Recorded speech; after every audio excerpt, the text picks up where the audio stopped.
in Sirsa, and with me is Anshul Chhatrapati, son of slain journalist Ramchandra Chhatrapati.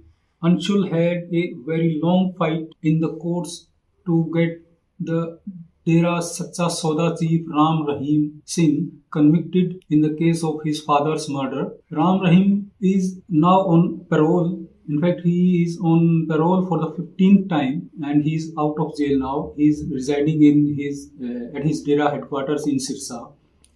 He was convicted for the murder of his father Ramchandra Chhatrapati as well as the rape cases of Sadhvis.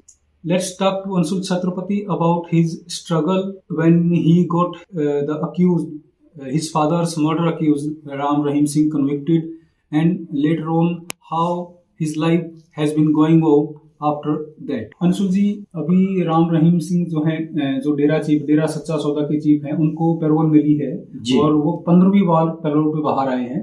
2017 में उनका conviction हुआ था। तो ये बड़ा एक विवादित बात है कि बार बार उनको पैरोल मिल रही है, 15वीं बार पैरोल मिली है। तो इसका आपका इस पे क्या कहना है?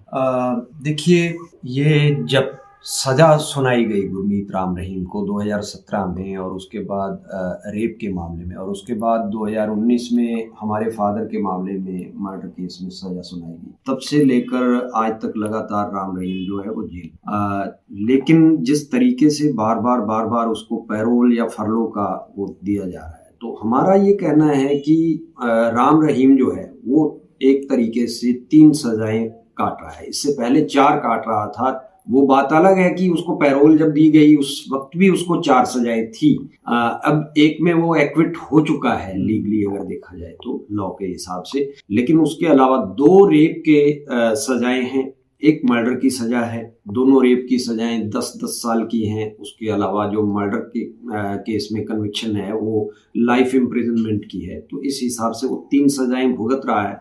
और चौथा जो मर्डर केस, जो कन्विक्शन जिसमें हुआ था और एक्विट हुआ हाई कोर्ट से, वो माननीय सुप्रीम कोर्ट में वो मामला जो है वो चैलेंज हो चुका है। हाई कोर्ट का फैसला, उसमें SLP मूव हुआ और उसके बाद सुप्रीम कोर्ट ने उस मैटर में नोटिस किया कंसर्न पार्टीज को। तो वो मामला भी मैं ये कहूँगा कि लॉ के हिसाब से अभी वो पेंडिंग है, सब जुडाइस है। उसके अलावा हम देखें तो जो मामले अभी पंजाब के अंदर बेअदबी का मामला है वो भी मैटर सब जुडाइस है। उसके अलावा एक जो कास्ट्रेशन का मामला है, तो कास्ट्रेशन का मामला भी अभी अंडर ट्रायल है। उस मामले में गवाहियां चल रही हैं जो अपनी तरह का, बिल्कुल मुझे लगता है कि इकलौता पूरे वर्ल्ड का ऐसा मामला होगा जिसमें साधुओं के अंडकोश ऑपरेशन करके निकाल दिए गए और धर्म के नाम पर उनको नपुंसक बना दिया गया।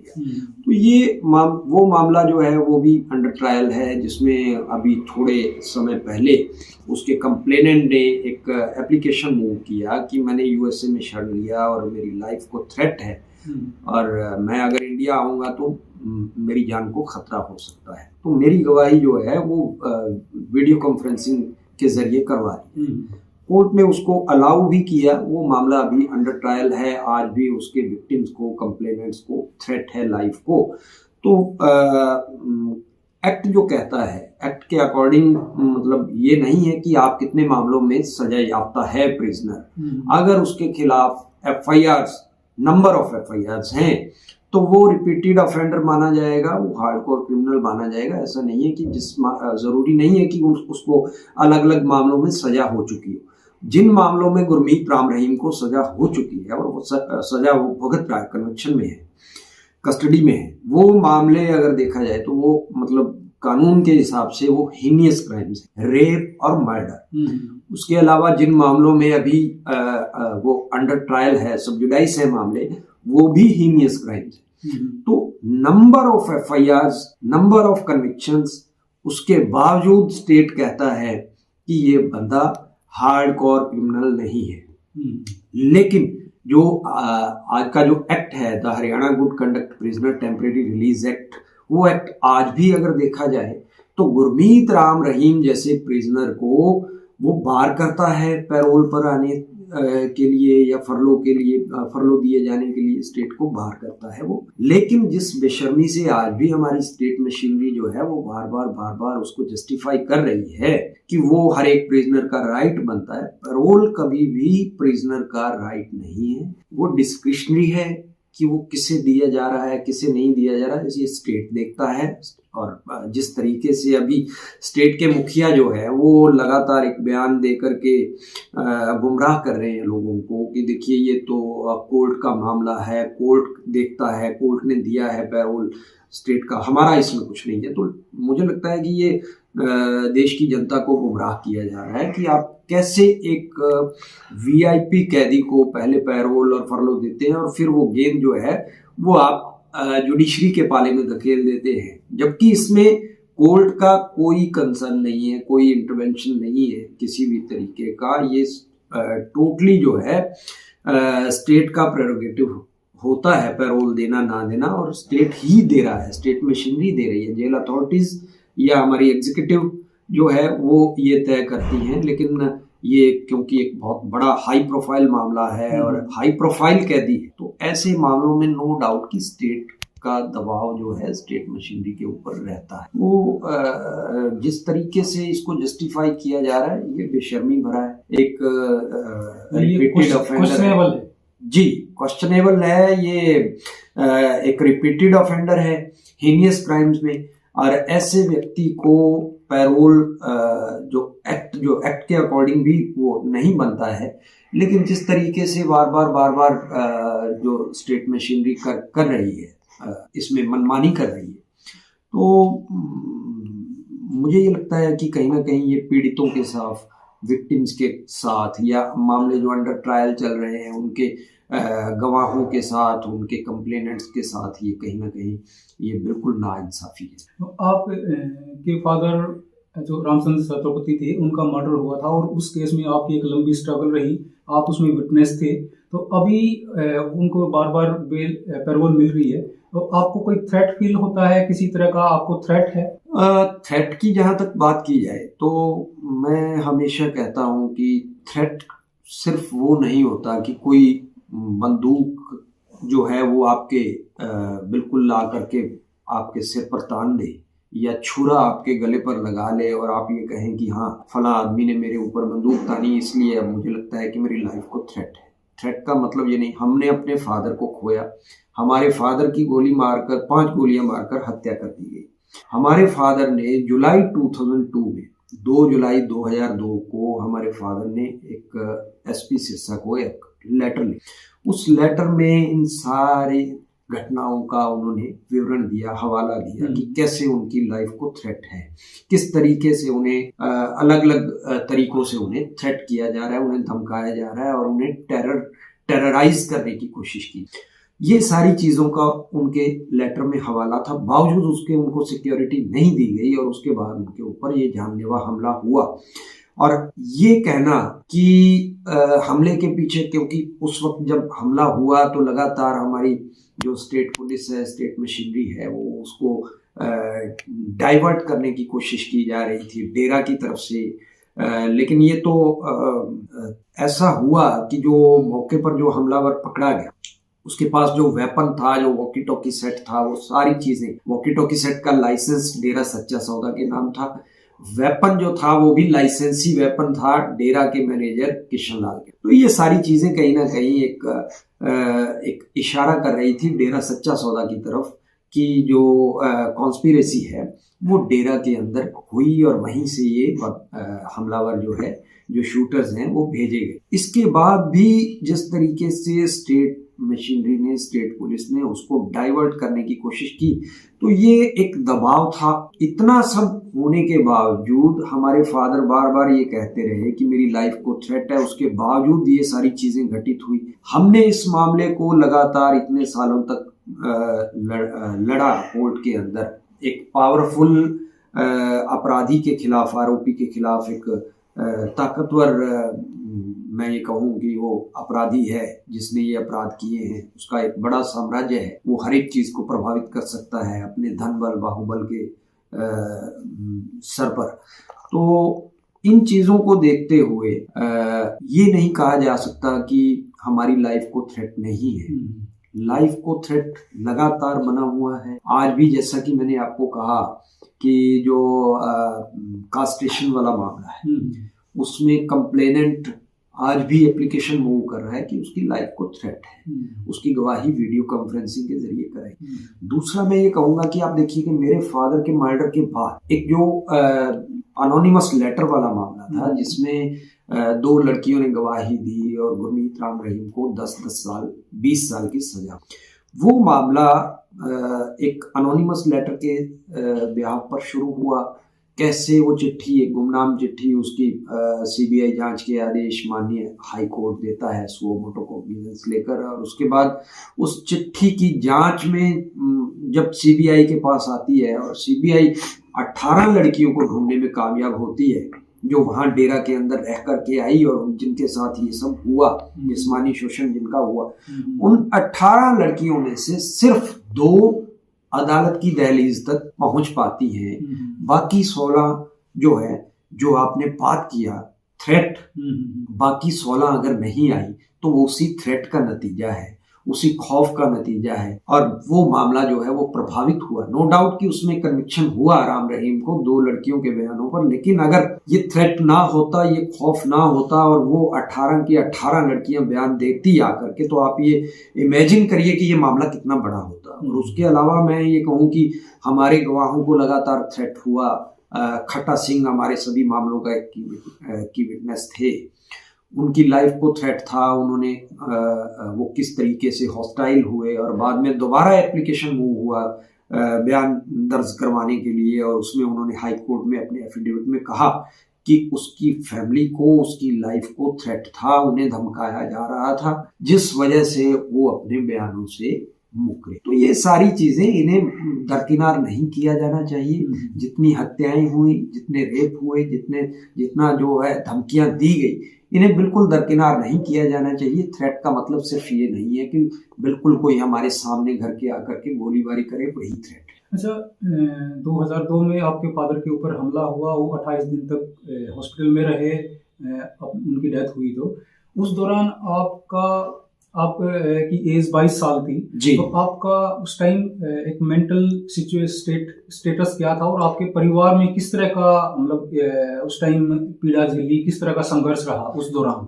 मैं 21-22 साल का नौजवान, जिसको बिल्कुल मैं ये कहूँ कि किसी तरीके का फिक्र फाका नहीं, किसी तरीके की कोई जिम्मेवारी नहीं, घर का जब बड़े बैठे हों तो इस तरीके की जिम्मेवारियां जो है वो कहीं ना कहीं वो नहीं होती हैं। एक कहा जाए कि एक फेयर फ्री, यस।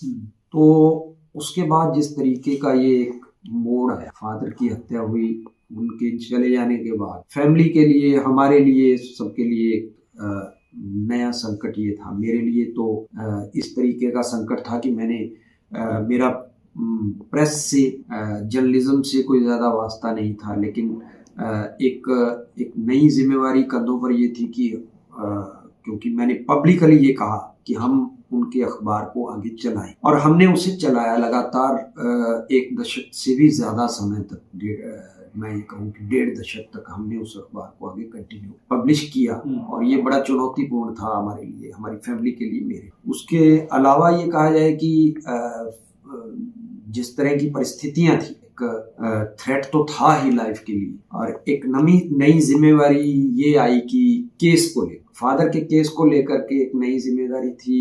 किसी तरीके का कोई एक्सपीरियंस ऐसा नहीं था कि आप हाई कोर्ट, सुप्रीम कोर्ट में मुकदमों का, उसके बावजूद एक लंबी लड़ाई ऐसे व्यक्ति के खिलाफ जिसके पास किसी तरीके की कोई कमी नहीं है, और बिल्कुल मैं ये कहूँ कि सीमित संसाधनों के साथ हम लोगों ने इस लड़ाई को लड़ा, और एक चुनौती थी हमारे लिए। उसके बावजूद जो है, मतलब मैं कहूँ कि हम लोग जैसे जैसे घर से निकले तो कारवां बनता गया, लोग मिलते गए, लोगों ने सहयोग भी किया इस मामले में, बहुत सहयोग किया, वकीलों ने बहुत सहयोग, और ये मामला जो है वो जहाँ भी, हाई कोर्ट, सुप्रीम कोर्ट, जहाँ भी हमें पूरा कोऑपरेशन मिला उन लोगों का, और हमने इसको लड़ा। तीसरा ये कहूँ कि घर के बड़े के चले जाने के बाद जो घर की जिम्मेवारी तो वो भी थी। तो ये सारी चीज़ें नो डाउट कि हमारे लिए मतलब एक बड़ा पीड़ादायक था और चैलेंज था फैमिली के लिए।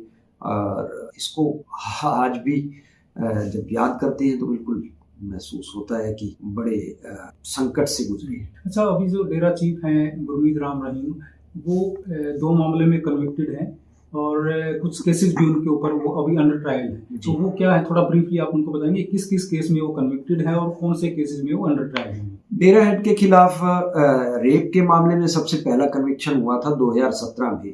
25 अगस्त 2017 को गिल्टी करार दिया गया उनको रेप के मामले में, जो एक अनोनिमस लेटर का मामला था जिसमें साध्वी का एक पत्र आया तत्कालीन प्रधानमंत्री अटल बिहारी वाजपेयी जी के नाम, जिसमें उसने मतलब बड़े चौंकाने वाले खुलासे किए थे कि डेरा के अंदर किस किस तरीके की घटनाएं हो रही हैं और डेरा का हेड इनको अंजाम दे रहा है गुरमीत राम रहीम।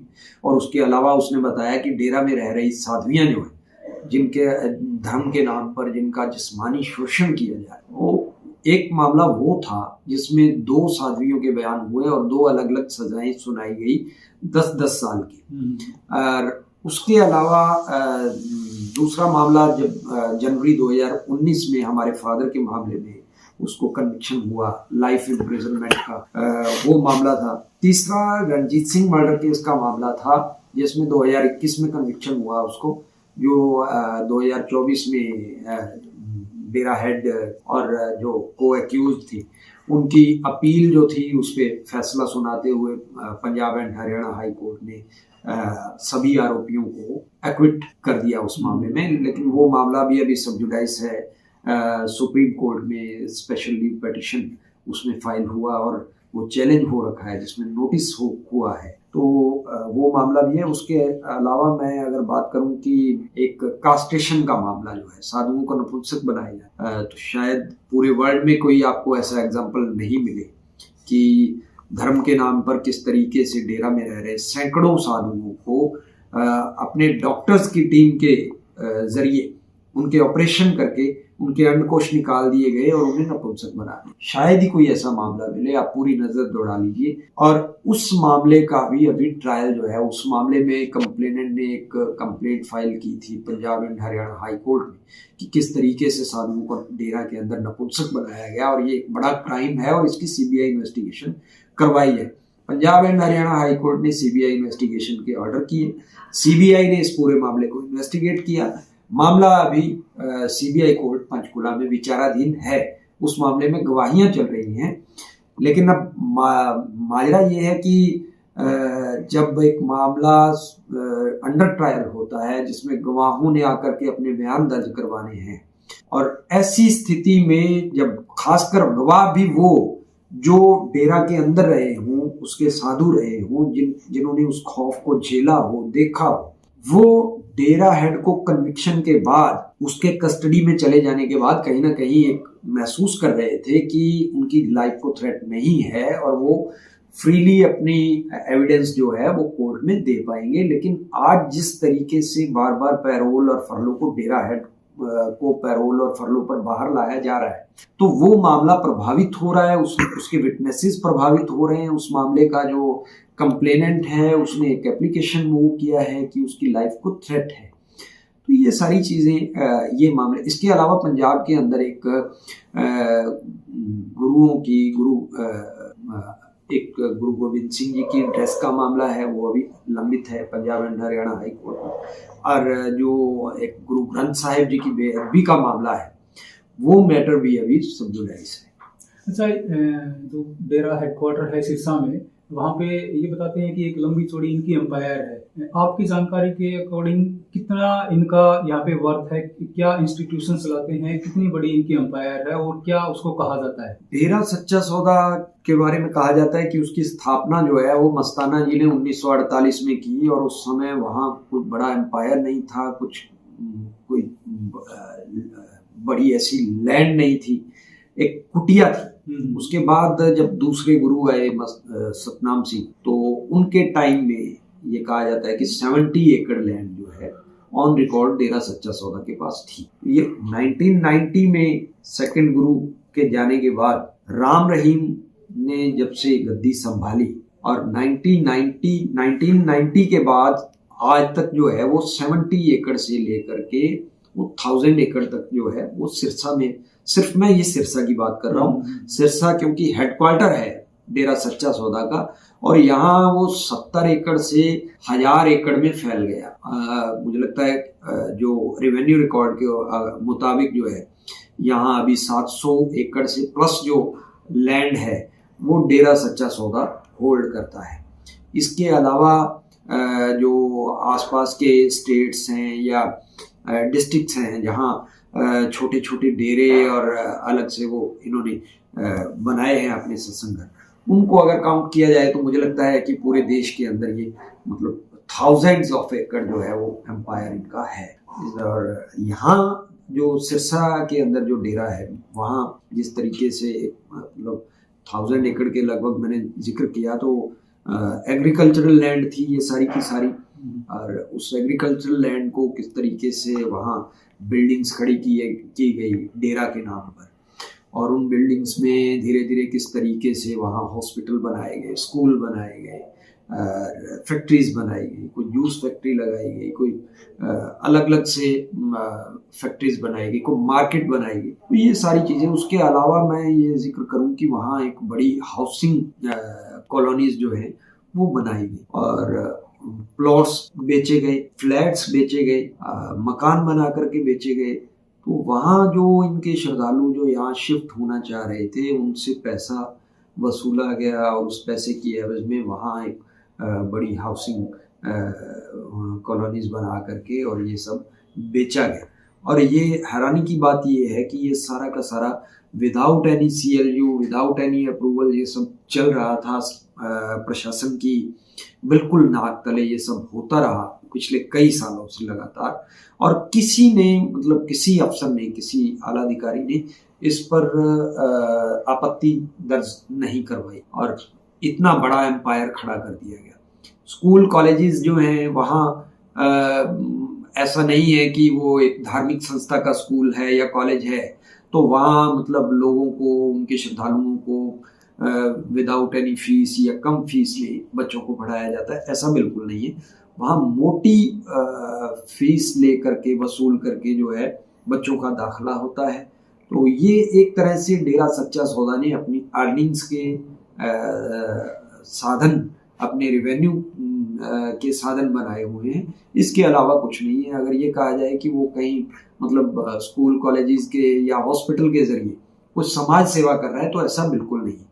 वहाँ हॉस्पिटल में भी जो पेशेंट जाता है उससे मोटी फीस ली जाती है, कॉलेज स्कूल में भी दाखिले जो ऐसे ही होते हैं, और उसके दूसरी तरफ अगर देखा जाए तो जितने ये फ्लैट्स, मकान जो है वो भी पैसे लेकर ही बेचे जा रहे हैं। एक नोटिफाइड विलेज है अब जो डेरा हेडक्वार्टर है जो यहाँ पे जंगल। बिल्कुल आपने ठीक कहा कि ये एक नोटिफाइड विलेज है और अभी ये मामला अभी अदालत में विचाराधीन है, क्योंकि जो डेरा सच्चा सौदा के पास जो ज़मीन थी वो आसपास के जो एडजॉइनिंग जो गांव है, बेगू, अरनिया वाली और नेजिया खेड़ा, 3-4 गांवों की ज़मीन जो है वो डेरा के साथ है। तो डेरा सच्चा सौदा ने जिस तरीके से ये इलीगल कंस्ट्रक्शन किया और उस सब को लीगल रूप देने के लिए गुपचुप तरीके से कैसे एक अलग गांव जो है वो नोटिफाई करवाया गया, ये पिछली कांग्रेस सरकार में, हुड्डा साहब की सरकार में ये नोटिफिकेशन जारी किया गया।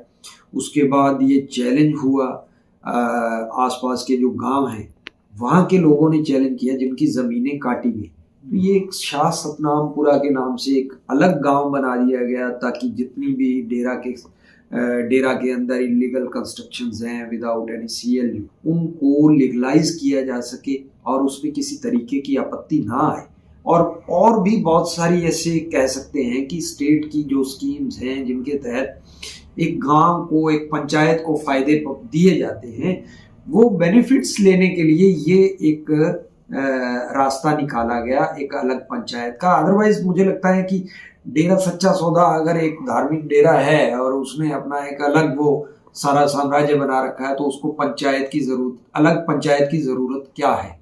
लेकिन ये कहीं ना कहीं एक सोची समझी रणनीति के तहत ये सब हो रहा था, और इसी के तहत ये नोटिफिकेशन हुआ। अभी वो जो है वो चैलेंज हो रखा है Punjab and Haryana high court में, मामला अभी अदालत में विचार है। तो लेकिन ये जो डेरा फॉलोअर्स हैं वो कहते हैं कि हमारा रिलीजियस एक इंस्टीट्यूशन है और वो सोशल सर्विस करते हैं, और उसी रिलीजियस डेरा होने के कारण और सोशल सर्विस के कारण बहुत लंबी एक इनकी फॉलोइंग भी बताते हैं। तो इसमें आप क्या कहेंगे? नो डाउट कि डेरा सच्चा सौदा के लोग ये क्लेम करते हैं कि हमारा ये रिलीजियस इंस्टीट्यूशन है, और इसकी मार्फत वो लोग कहते हैं कि हम समाज सेवा भी करते हैं, हम परमार्थ के काम भी करते हैं।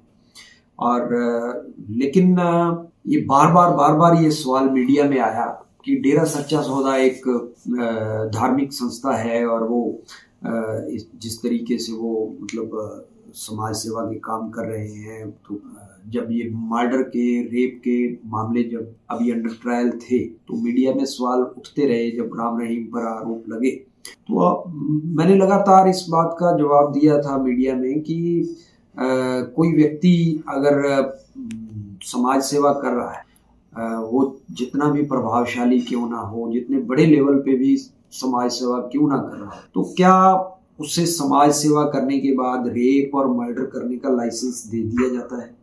यदि ऐसा है तो फिर आप सभी समाज सेवकों को ये लाइसेंस दे दीजिए कि आप जितने मर्जी मर्डर कीजिए, रेप कीजिए, आपके ऊपर कोई ट्रायल नहीं चला है।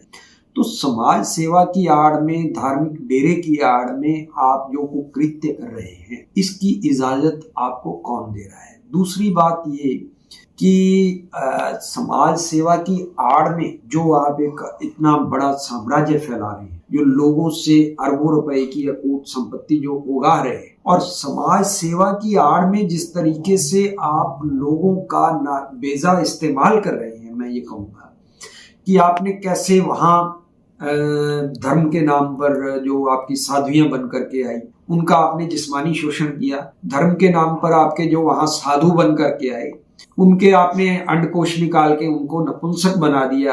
और दूसरी बात, उसके बाद धर्म के नाम पर आपने लोगों को ये कहा कि आप परमार्थ के लिए अपने प्रॉपर्टी का 10वां हिस्सा जो है 10% वो आप डोनेट कीजिए डेरा सच्चा सौदा को। और लोगों से आपने किस तरीके से उनकी एग्रीकल्चरल लैंड और उनकी प्रॉपर्टीज के हिस्से जो है लोगों ने अपनी प्रॉपर्टीज बेच कर या डेरा के नाम करवा दी गई। ऐसा भी देखने में आया कि कैसे लोगों ने अरबों रुपए की संपत्तियां जो हैं वो डेरा को डोनेट कर दी, और किस तरीके से आप लोगों को धर्म के नाम पर निचोड़ रहे हैं, ये सारी चीजें हैं। उसके अलावा जब समाज सेवा की बात आती है तो आपके स्कूल में, कॉलेजेस में, आपके हॉस्पिटल में आप किन लोगों को, आप जिन लोगों से सेवाएं ले रहे हैं, जिनसे आप समाज सेवा करवा रहे हैं, या जिनसे आप ये पैसा और प्रॉपर्टी वसूल रहे हैं, आप ये बताइए कि आपने उन लोगों को फ्री ऑफ कॉस्ट कहाँ एजुकेशन दिया, कहाँ आपने हेल्थ सर्विसेज दी? आप कोई एक एग्जांपल बताइए। तो आपने तो ये सारा का सारा कमाई का जरिया बना लिया, इसके अलावा कुछ नहीं है। परमार्थ के नाम पर अगर आप ये कहें कि आप समाज सेवा कर रहे हैं, तो उसी समाज सेवा की आड़ में आपने देश को, प्रदेश को सैकड़ों बार, दसियों बार आपने दंगों की आग में झेला। ये आपको ये सीख कौन दे रहा है कि आप लोगों को धर्म के नाम पर इकट्ठा करें और अपने फायदे के लिए उनको सड़कों पर उपद्रव मचाने के लिए भेज दें? ये सिखलाई कौन दे रहा है? सिरसा में कितनी बार दंगे हुए, कितनी बार कर्फ्यू लगा। अभी 2017 में जब गुरमीत राम रहीम के खिलाफ वर्डिक्ट आया, उससे पहले न जाने कितनी बार प्रदेश में, चंडीगढ़ में प्रोटेस्ट हुए 2006 में सीबीआई के खिलाफ। पूरा चंडीगढ़ जो है उसको जैम कर दिया है। तो ये हजारों की, लाखों की भीड़ वहां पहुंच गई चंडीगढ़ में और सारे चंडीगढ़ में फैल गए। तो बड़ी बात यह है कि वहां आने वाले फॉलोअर्स को ये मालूम नहीं था कि वो वहां किस काम के लिए आए। तो ये आप लोगों का धर्म की आड़ में जो फायदा उठा रहे हैं, ये गलत है। चाहे आप समाज सेवा के नाम पर उन्हें जहां मर्जी, अभी 2017 में जब वर्डिक्ट आया, वर्डिक्ट के वक्त आपने वहां लोगों को कैसे इकट्ठा किया पंचकुला के अंदर, सिरसा के अंदर, और उसके बाद जो लोग मारे गए, उनके परिवार उजड़ गए, उनका क्या हुआ और नुकसान लोगों का हुआ, डेरा की मैनेजमेंट या डेरा के मुखिया या उसके परिवार का कुछ भी नहीं बिगड़ा। और उसकी आड़ में, धर्म की आड़ में और समाज सेवा की आड़ में आपने लोगों को दंगे फैलाने के लिए सड़कों पर उतारा। तो कहीं ना कहीं ये कहना कि हम समाज सेवा कर रहे हैं और समाज सेवा की आड़ में आप जो कुकृत्य कर रहे हैं उस पर आप पर्दा मत डालिए। आपका मुखिया जो है वो रेप और मर्डर जैसे हीनियस क्राइम्स में सजा याफ्ता है, आपको ये भूलना नहीं चाहिए। So this was Anshul Chhatrapati, who fought a long legal battle to get his father's killer convicted in the court, and in fact he still is struggling on various fronts to ensure that other victims of the violence from the Dera side get justice. He had strong objections on the repeated parole which is being given to the Dera chief Gurmeet Ram Rahim Singh. This is Dipender Deswal for the Tribune in Sirsa.